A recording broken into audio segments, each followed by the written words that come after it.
Ryder is a great quarterback in high school and has a lot of potential to be a great quarterback in college, wherever he goes, whether that's BYU or Oregon. He reminds me a lot of Zach Wilson. Very much above average athlete that can keep the play alive. When I was looking at his film, I was like, this guy improvises so much and he's pretty dang good at it. And Zach was the exact same.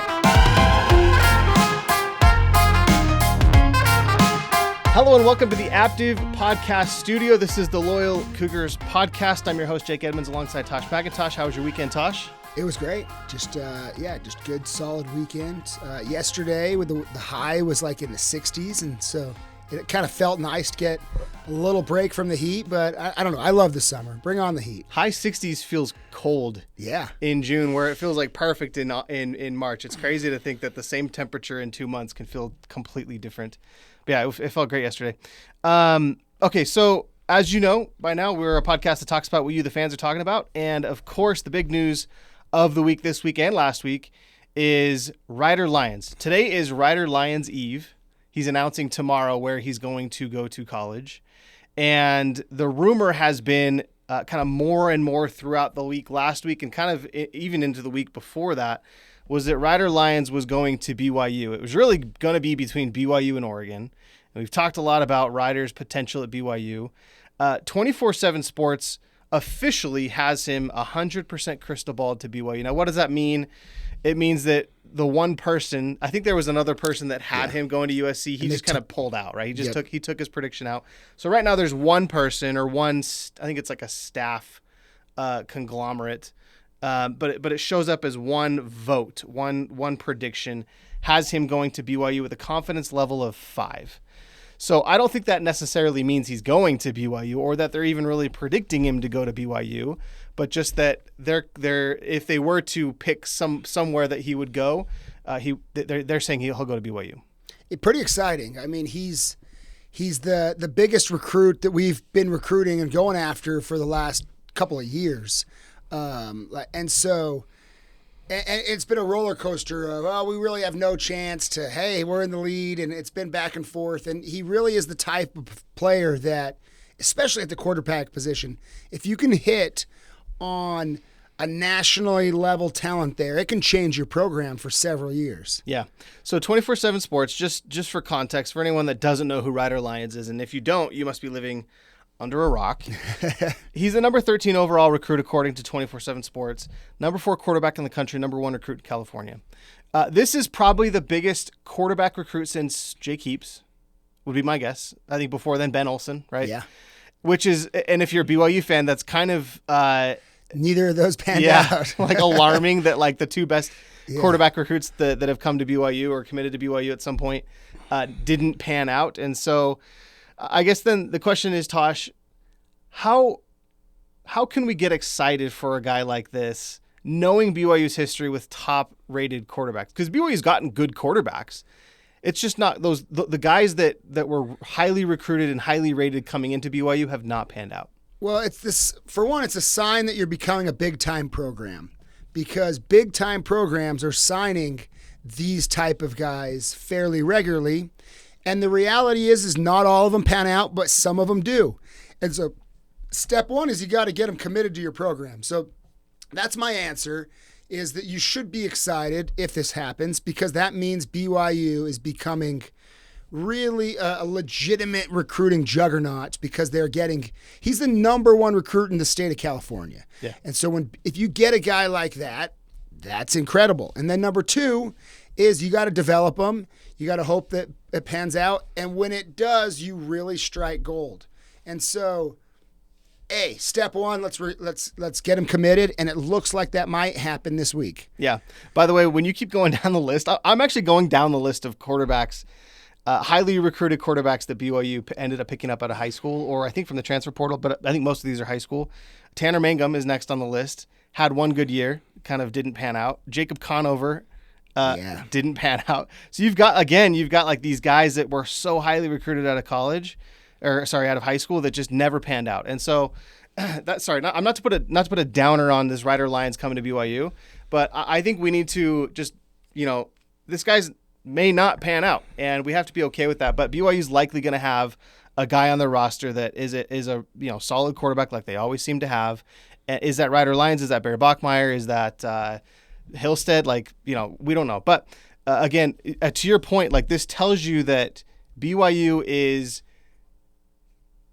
kind of back on the recruiting stage, right? They for a long time, they struggled recruiting. They were in the 40s and 50s and 60s in terms of recruiting rankings. And this is showing that whether it's Kalani or A-Rod or someone else or NIL, money, BYU is finally getting the guys that they want to come to BYU.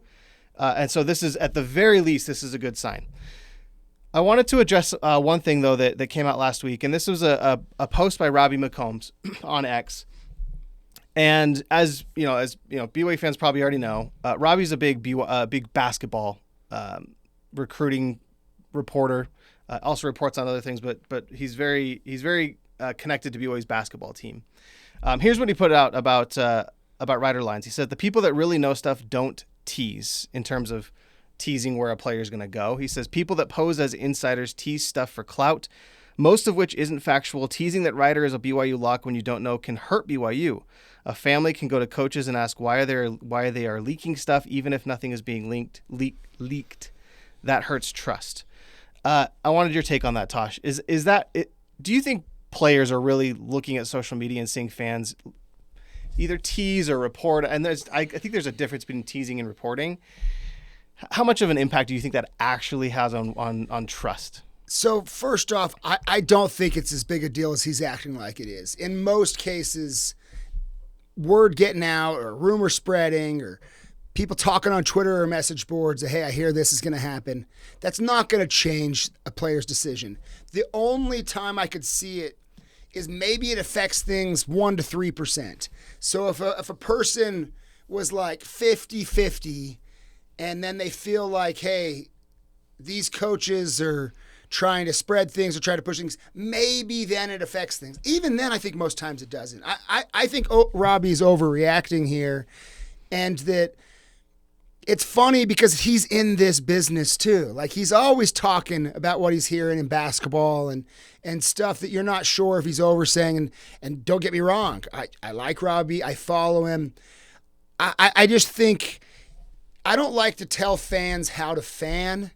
And I also have seen lots of times where he doesn't know what that person actually knew or what they were told or who their source was. And so I don't know. I think that he's kind of going a little overboard on this one, and it's a nothing burger. That's my real opinion. Yeah, I respect the heck out of Robbie. We've used his stuff on the show. Like I've said a lot of great things about Robbie. I disagree with him on this. By the way, this stems from I don't know what it actually stems from, but there was a post on Cougar Board about a week ago, a little less than a week ago, from Atmospheric Cougar, and he said, I got news from a very reliable source that Ryder Lyons is a BYU Cougar. And no, I'm not going to put my source. I'd be a fool to do that. I will share this post again the day he announces. Great day to be a Cougar. Go Cougs. So this is one of probably a few posts that came out, whether on X or on Cougar Board, that said Ryder Lyons was going to be a Cougar. And again, like these are fans. Like these are fans that say they have inside sources. And I think Robbie's working under the assumption that these leaks are coming from BYU's camp. And maybe they are, but like there are so many cases where the leak is actually coming from the camp of the recruit. Correct. And in many of these cases, even with Ryder Lyons, I've been able to, send messages or talk with people that were behind some of these posts. And I know for a fact that on two of them that they're close to the Lyons family, and that they're like, oh yeah, we know the Lyons, and this is what it's not official, but this is what we're hearing. And so, yeah, it's not coming from BYU coaches. And secondly, in what world are you thinking you want to go to a school and fans are getting excited and saying, oh, I hear he might be coming, and then you're like, no, like I am going to like prove them wrong. Like that's not, I just don't think that's actually how people think. It doesn't factor. And this actually reminds me of a story, not recruiting related, but when I was at KUTV, this was during 2020 season, the COVID season, where BYU was trying to find opponents that could bolster their resume, right? Bolster their playoff resume to hopefully get them at least into a New Year's Six game and potentially a playoff berth. And so I think Washington at one point was on their radar, and I think Washington was really close to being scheduled. And I had kind of heard some rumors about what was kind of going on in the background, and it was really close, and Washington ended up backing out.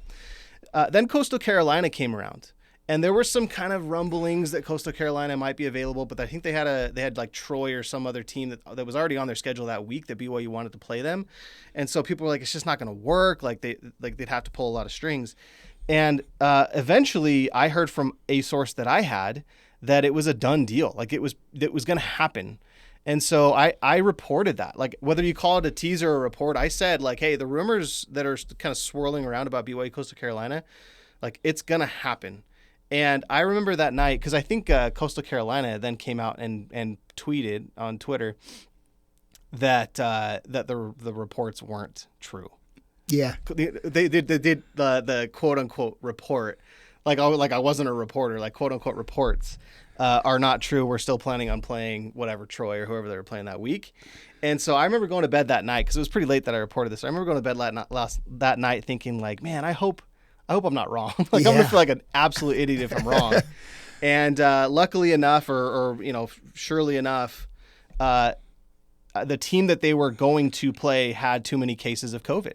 So they had to back out, and so they had an opening in their schedule, and BYU filled that opening, and the rest is history. We know what happened. But to me, it's just a calculated risk. You have to either trust your sources or you don't, or you're posting anonymously on a message board. And at that point, I don't think recruits are even caring. You're just an anonymous person on a fan forum. Again, I don't think me reporting that had any influence whatsoever in Coastal Carolina's ability to play BYU or desire to play BYU. Yeah. I'm just a reporter. I'm a third party reporting on what I'm hearing, and whether it's true or not, it doesn't affect a recruit or a team from going forward with whatever decision they were going to make. If anything, it shows a lot of the tea leaves just how incredibly passionate BYU's fan base is. They're obsessed over recruiting right now, basketball and football. And they're talking about it nonstop, and they're trying to get inside information. And that's a sign of a great program. That we're winning the NIL battles on this is because we have an incredibly passionate fan base.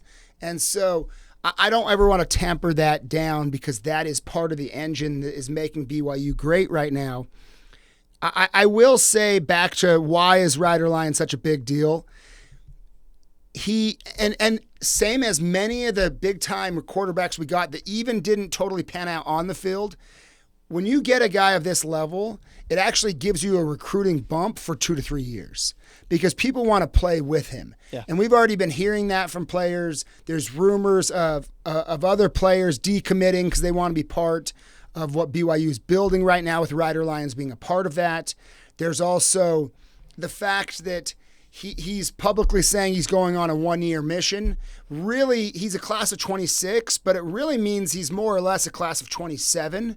And so that, in a way, that actually gives BYU even a full year to recruit and really put that into the class of 27 of, hey, this guy's going to be right with you on the field. And so it helps on the field sometimes, and I think it will. I think Ryder Lyons will pan out. But number 2, though, is it always gives you help in recruiting. It gives you a talking point that is real, and that these other big-time players care about playing with guys that they've become friends with and look up to. Yeah. We saw, obviously these guys are brothers, but we saw that kind of impact with Bear Bachmeier bringing in Tiger. I think that people are going to want to play with Ryder.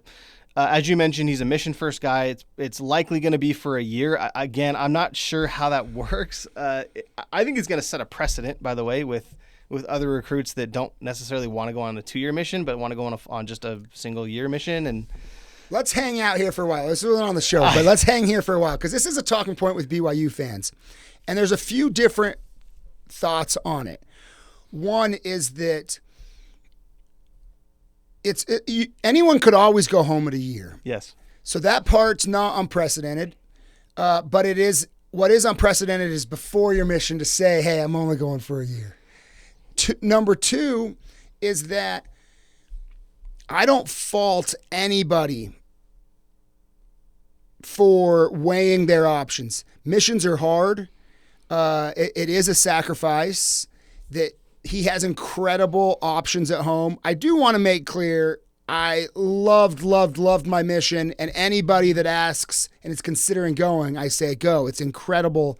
It is incredible for you and the people that you serve. At the same time, it's a very personal choice. And the thing that I'm actually really respect is it's the first time there's a lot of people that choose not to go. And that almost feels normal in our culture. And even if around BYU sports, it's like, okay, we've seen that before. Mm-hmm. What is also unique to our culture is that if someone goes and then comes home early, that's also, there's a stigma there, and it can be embarrassing for that person and have a lot of questions around it. And again, that's unrightfully so. People should mind their own business, and everyone has their own circumstances. And again, I respect that person gave it a try. What I think's interesting here is in the past, players like him that were trying to time this probably wouldn't have gone. Because going and then coming back early, then you get a bunch of questions, and there's maybe dating stigma that shouldn't be there and all sorts of things. He's, I feel like, trying to get ahead of it and doing something that is unprecedented of saying, hey, I'm going, but I'm just telling the world now I'm going for a year. So when I come back, it doesn't mean that something crazy happened. It doesn't and it may set a precedent, but that may mean to more people going, and it may lead to more missionary months served overall, which it's all very interesting. And I don't know what the right answer is, but I've thought about it a lot, and those are some thoughts from me. And in the end, though, I do think that we should respect anybody that chooses to go on a mission, and that every circumstance is unique. And a lot of people will go home a couple months early for school, and that this is just kind of an exaggerated version of that. Yeah. And it's all interesting and unique. Yeah, I don't think this makes Ryder a bad person. Like, I don't judge Ryder for wanting to go just for a year and come back and play football. Because again, like, he could choose just not to go, and we lose out on 12 months of missionary service from a guy who, you know, for all intents and purposes, like, it would probably be a really good missionary. And so, yeah, like, go for a year, and like, no judgment from me. It's more of like, again, the precedent that it sets that, you know, just some Joe Schmo on the street says, I want to go on a mission, but only for a year. Like, it's either, if it's but again, like, maybe that's good. Like, maybe it's, if it's between a mission or not, and he decides not to go, but if there was an option to go for a year, then maybe he would go for a year. You're not missing out on at least those 12 months of a mission. Like, maybe I don't know. I'm not going to tell the church like how to update policy or whatever, but like, maybe that ends up, if that is a precedent that's set, maybe that is a good thing for the church. Like, it gives kids that maybe wouldn't go otherwise a chance to go for even a shorter period of time. Senior couples can choose 12, 18, or 2 years. Maybe he's ahead of his time. Yeah. Yeah. My kind of the reason why my eyebrows get raised is because, like, how does the stake president or bishop handle that? Like, knowing that he's publicly coming out and saying, I'm only going to go for a year. Like, it puts, you know, I don't envy the position of the stake president in that situation, because, you know, what are they going to do? They can't tell him no. Like, no, we're not going to, you know, release you. This is what I love and is unique about BYU is that we're here, and that it's very much part of the BYU football future. My answer to that question, though, is that the biggest thing is it's the mission president needs to be on the same page. I think as long as he's on the same page from the beginning, that it's not something that can't be figured out fairly easily. Yes. Tosh, you're always a voice of reason. I love having you come on. Okay, so we've already talked a little bit about how good Ryder can be, and I feel like I put a little bit of a downer on the show by saying, you know, Ryder may not pan out, but the reality is, like, Ryder is a great quarterback in high school and has a lot of potential to be a great quarterback in college, wherever he goes, whether that's BYU or Oregon. So just to kind of lay out how good of a quarterback he is. He's 6'2", 220, great size. He's a good runner. From what I've seen on film of his high school film, he's a great runner. Now, again, does that translate to college? Like, when it's, you know, the game speeds up a little bit? I don't know. We'll see. But what he does is he sheds tackles, and he has pretty good speed. He's also accurate on the run. He loves to roll to his right. He never rolls left. I don't think I saw a single video, a clip of film where he's rolling to his left. He's always rolling to his right. And I think this is actually kind of maybe a weakness of his that can be easily scouted by opponents is if you can pressure from the right, from his right, maybe you force him to go left and he throws interceptions or he's uncomfortable or he makes bad decisions. So it's something to keep in mind, but he loves rolling to his right. And then what he does is he almost extends the play too much. So rather than rolling to his right and throwing out of bounds, he relies a lot on his athleticism and his elusiveness, his ability to avoid the rush. And again, this is at the high school level, you can get away with it. I hope he can get away with it in college as well. Otherwise, he needs to learn how to throw it away when he's rolling to his right and almost running out of bounds. But that's what he does. So he rolls right. He's done a really good job of finding receivers. There was one clip where he actually had a wide open receiver at the goal line, and he threw to a blanketed defender or a blanketed receiver at the back of the end zone. So, maybe vision can be improved. But again, I'm just going off of the handful of highlights that I saw. He's extremely accurate when he steps up in the pocket. All three levels, short, medium, long, extremely accurate, makes the right decision.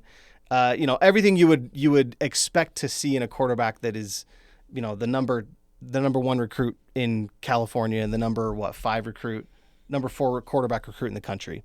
So that's what I noticed from Ryder, just on the film that I watched. And it gives me a lot of hope that he will pan out in college. Yeah. No, it reminds me a lot. He reminds me a lot of Zach Wilson, of very much above average athlete that can keep the play alive, strong arm, can hit every length. And Zach too was a roll right guy. And teams did try to, and at times had some success with game planning against that. But he has athletes all throughout his family. His brother is a tight end at USC. So again, that's where I think his athleticism is real, because he's got skilled players around his whole family, and that it just turns out that I think he has all of that, and he's a quarterback. Yeah, dude, that honestly, I didn't even think of that comparison. That's the perfect. When I was looking at his film, I was like, this guy improvises so much, and he's pretty dang good at it. And Zach was the exact same. Very good at improvising. And we obviously know how Zach did in college. Obviously not panning out as much in the NFL, but as a BYU fan, as long as they pan out in college, I'm totally fine with that. If Ryder can play like Zach Wilson, sign me up. Yeah, we'll take that. In a heartbeat. This episode is brought to you by Aptiv. Aptiv believes that every home should be enjoyed. They tailor their pest control treatment plans to target pests when and where they're most active. Plus, if you see pest activity between treatments, Aptiv will return to take care of the problem at no additional cost. It's their way of making sure every customer is satisfied and every pest is controlled. If pests stay away, Aptiv is why. Visit AptivPestControl.com/loyalcougars or call 844-966-4787. Mention this promotion to get your initial treatment for just $29. That's AptivPestControl.com/loyalcougars or call 844-966-4787. Terms and conditions apply. Get home field advantage with Aptiv. Looking to get your brand in front of BYU's most engaged fans? The Loyal Cougars podcast and Cougar Board are your perfect match. Cougar Board is the largest online community of BYU fans with thousands of posts every day. The Loyal Cougars podcast is the official podcast of Cougar Board, and we have sponsorship opportunities available for both the podcast and the site. Contact us at sponsorships@loyalcougars.com, and we'll help your message hit home with the Cougar faithful. Again, that's sponsorships@loyalcougars.com. Okay, let's kind of shift gears now, and we're sticking with football, but we're going to talk about the first conference game of the season. Last week we talked about their three pre-conference games in Stanford, ECU, and Portland State. Today we're going to talk about Colorado, who was their first conference game, and I think it's so fitting that their last quote-unquote conference game was against Colorado, even though it was a bowl game, and they had, it was probably their best game of the season, their most complete game of the season last year, to then turn around and have their first conference game of the season be against the exact same team is great. I love it. The other good thing I love about this is that Colorado brings in, and we'll talk about this kind of more in depth as we get into the segment, but Colorado brings in a really new roster, bunch of new guys, including their running backs coach. we'll talk about that. But I think that benefits BYU in the sense that BYU plays them early in the year, where they may not have been, gelled, or they may not have kind of that mesh that they would later in the season. However, I will say too that Colorado seems to play better early in the year, and then they taper off towards the end. Yeah. So which Colorado are we going to get this year? So there's two things that scare me about Colorado, and you nailed one of them. One is that they have been a much better early season team. The second one is that we embarrassed them on national TV with millions of people watching. We embarrassed their team, their staff, and this is a game that's absolutely going to be circled on their schedule, that they want a redemption game. And you even look at BYU, even in BYU's like mid-years, we wouldn't lose to the same team very often 2 years in a row. Like Arkansas would embarrass us, we'd beat them the next year. Wisconsin would embarrass us, we'd beat them the next year. And I do think there really is something for a staff getting themselves super hyped on a game plan and prep, and getting the team really up and focused on that game. And I think Colorado's going to have that element against us this year. How could they not? We made them look like fools in the last game of their year. I will say, though, that BYU made Shedeur look like a fool, and Travis Hunter, to an extent, looked like a fool. I know Travis had a couple of breakout plays, but for most of the game, BYU had Travis shut down. So the thing, though, is they're gone, right? So the guys that they embarrassed, the guys that really care, is the coach, the head coach. I don't think there's really anybody else on the team that is going to really remember last game from a standpoint of like, oh, they really embarrassed us. They lose 66% of their production on offense. It's wild. So they return 44% of their production. They lose Shedeur Sanders, Travis Hunter, and 8 defensive starters from last year. So a lot of their returning talent, or a lot of their talent from last year is gone. So a lot of the talent that could be embarrassed from last year's game isn't there anymore. And so I think it's more of just guys trying to battle for starting spots and earn their spot on the depth chart, more so than guys that were embarrassed from last year wanting to circle the game or wanting to get revenge on last year's game. Colorado, according to Vegas, is projected to win six. Their odds are 6.5 wins. Yeah, so solid team, but not great, not terrible. Like borderline bowl eligible, and I think this is the type of game that will basically determine their eligibility come the end of the year. They could have 5 wins by the end of the year, and this game could be the difference between 5 and 6. So they do bring in a pretty decent recruiting class in 2025. Deion Sanders tends to have really good recruiting classes. He's a great recruiter. We saw that before he even came to Colorado, and then obviously bringing a lot of his talent, including his own son, to Colorado. They do have the 38th ranked recruiting class in 2025, according to 24/7 Sports. They've got 8 4-star players, 0 5-star players. So none of the elite talent guys. They don't have a Ryder Lyons, like BYU does, but they do bring in some pretty decent 4-star players. One of the guys they bring in, his name is Juju Lewis. And what you're going to see a lot of, and the media is going to cover the heck out of this, is Colorado's quarterback battle. Yeah. And it's going to be between Juju Lewis and Caden Salter. Caden Salter's a guy transfer from Liberty, and he's been kind of a Jekyll and Hyde quarterback. But, how I guess, what's your take on how hard it's going to be for Colorado to replace kind of this Shedeur Sanders role, or was Shedeur overhyped? No, Shedeur was an elite athlete. I do think, though, that a lot of his magic was that Colorado, and before that Jacksonville State, put him in a great place to succeed. And so I actually think that component will I think Colorado's still going to have a great offense. And I think whoever wins out of this quarterback battle, which these are both potential NFL guys. Like the Liberty guy has had a lot of flashes. There was a lot of teams going for him in the transfer portal. And a 4-star freshman. Both of these guys have NFL aspirations, NFL talent. I think whoever wins that job, that they're going to have an offense around. Because you look at it, they built a great offense even with a terrible offensive line, especially 2 years ago. And so I have a lot of faith in Deion and his staff to be able to build an offense that's going to be able to put up points. It will be a step back, though, because they're not going to have the NFL, number 2 pick at receiver and corner. But at the same time, we should be afraid and really expecting Colorado's offense to be able to move the football. Yeah, I think Shedeur was a great quarterback despite having a pretty bad offensive line, and so that says a lot about him as a quarterback. Now, again, you can talk about his character, and I think that's why he dropped so far in the draft. But as a pure quarterback, Shedeur ran that offense and ran it well. Again, because they didn't – well, when I say run, they literally didn't run, right? This was an offense that was one of the worst running offenses in the country because they just chose not to run the ball. And I think BYU really exploited that in the bowl game. They're gonna obviously change that approach, but I wanted to break down these two quarterbacks real quick, just almost as a game. Let's play a game. Who would you rather face if you're BYU? Hold on, let me break these guys down. So Juju Lewis, 126th overall recruit, number 10 quarterback in the country, number 15 recruit out of Georgia. He actually originally committed to USC. And he's more of a pocket passer, a little bit more undersized. I think he's like 6'1", 190. So a little bit undersized.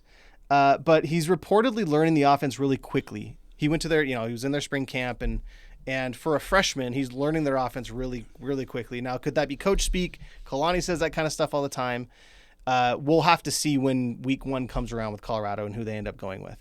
Caden Salter is, again, a transfer out of Liberty. In 2023, he threw for 32 touchdowns. That was 6th in the country.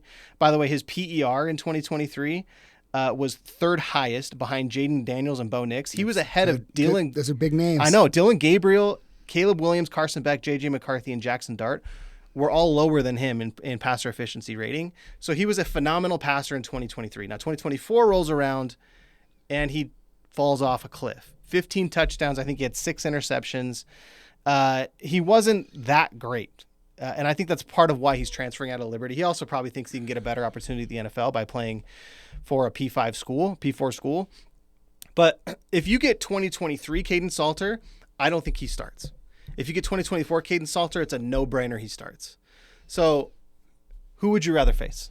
To me, I would much rather face the freshman, Juju Lewis. He's unproven at this level. Freshmen, no matter how good they are, the speed of the game is different. The gaps of how open guys get, their internal clock of how much time they have. That I think we can rattle them. I love Jay Hill versus a freshman. That I would sign up for that all day. Yeah. Okay, so then you kind of introduced this new approach that Deion Sanders is bringing to the program. I think you realized last year we need to run the ball.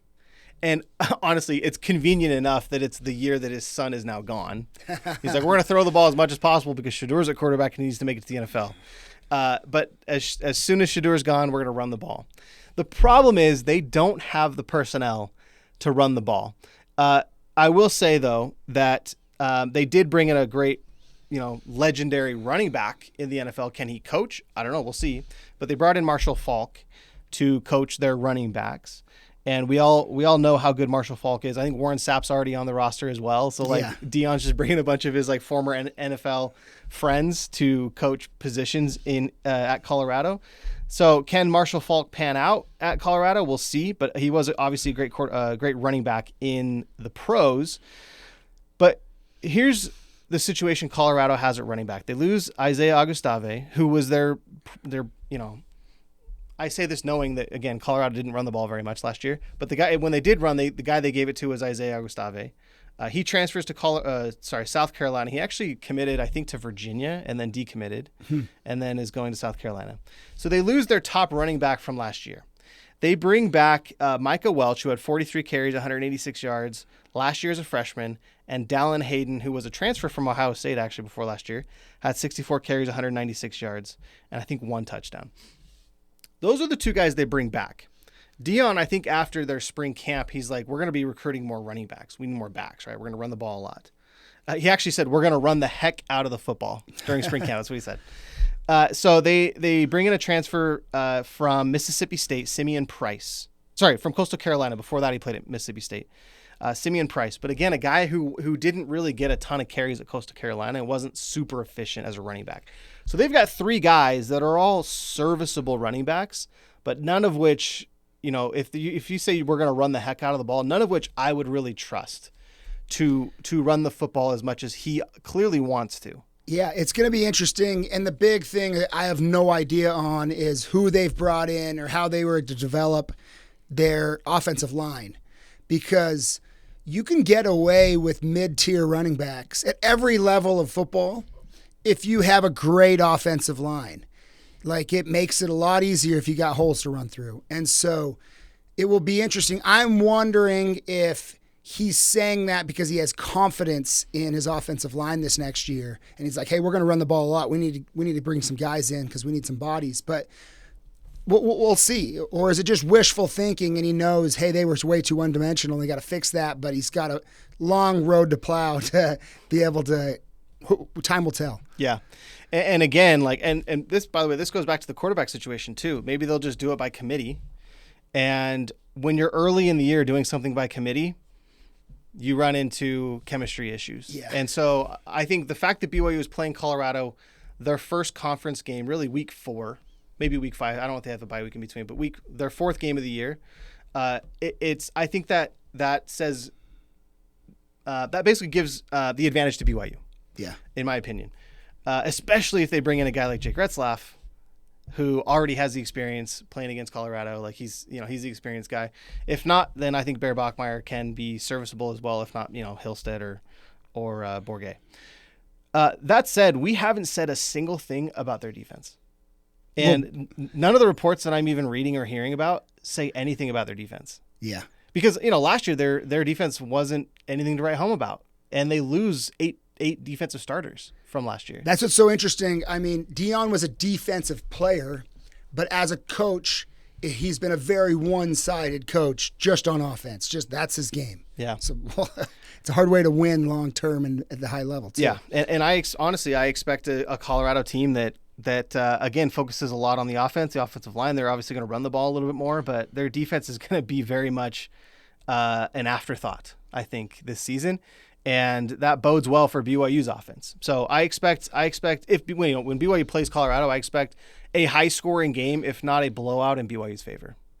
So to me, that means a 4-0 start, which would be feels phenomenal, real good. which would be great. Yeah, if we blow out Colorado to go 4-0, there's going to be some real hype and momentum. Yes. Okay, so let's finish off with a post on Cougar Board that got some decent engagement. This is coming from a website called teamcrafters.net, and this isn't official.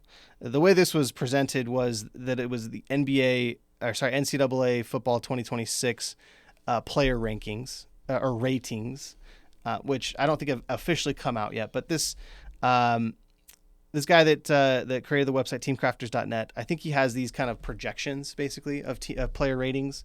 And so he put those out.